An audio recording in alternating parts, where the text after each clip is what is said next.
थोड़ी मारा फिर तड़फी तो थोड़ी पासे पासे पासे पासे इधर इन्हें कुछ कहते मार रहे अच्छी बोली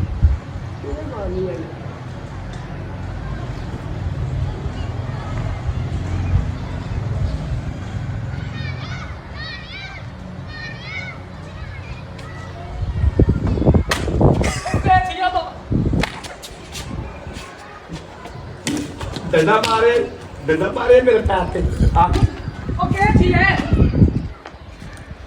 ओके छिए दसे से ता डंडा मारे पैर पे आप डंडा मार के निकल गया आप तेरा खाना खराब हो गया ना डंडा मार के तू निकल गए मैं कह मारा कहाँ मारे